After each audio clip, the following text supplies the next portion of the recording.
Landing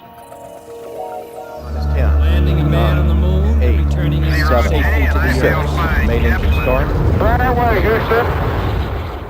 The Jet Propulsion Laboratory, or as most people know it, JPL, is a NASA Federal Research Center.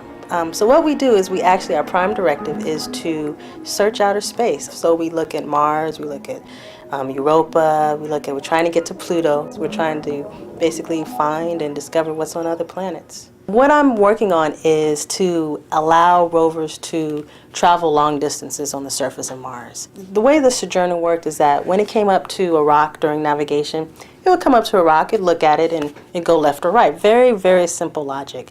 So we want to do it a little bit more intelligently. We want to be able to say, you see that mountain way over in the distance? I want you to go over there, get to it by the time I go to sleep and wake up, and beat me when you get there.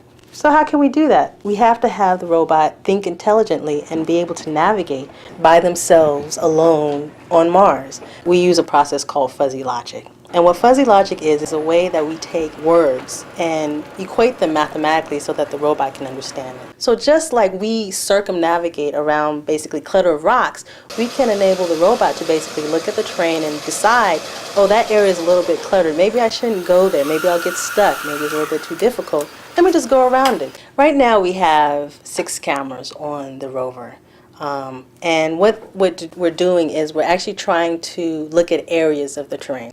Eventually, we will have basically a panoramic, so basically you'll see 360 degrees around you, and you can actually see the whole terrain.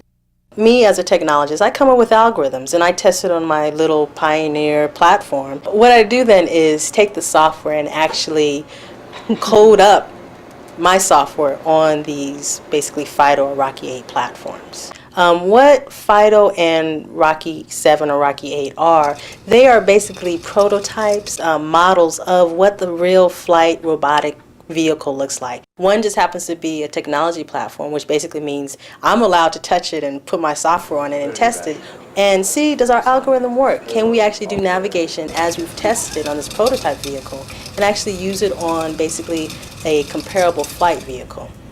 The way I got into math and science was one Christmas. I was about 8 or 9. I got 2 gifts. One was Barbie doll, and the other gift was a Radio Shack kit for a radio. So I was very interested. So I actually took the Radio Shack kit and built it, and I actually had to learn how to solder and put together wires, and I actually built my radio kit. So I got interested in math and science at a very early age. But what I actually wanted to do is I wanted to build robot arms and robot legs for people. And then what happened was I found out you had to go to medical school, and I hated biology. And I found out, well, there's a field called robotics, just robotics. And you can actually build a robot, and you don't have to worry about the human aspect. So you can still do what you want to do. Who else can say that, I come to work and I actually can use a screwdriver and break things if I want, or put things together, and I get paid for it.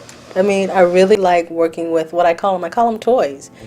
I get paid to just think any way that I want, any way that I feel, and see if it works. So I really like that, really love that about my job.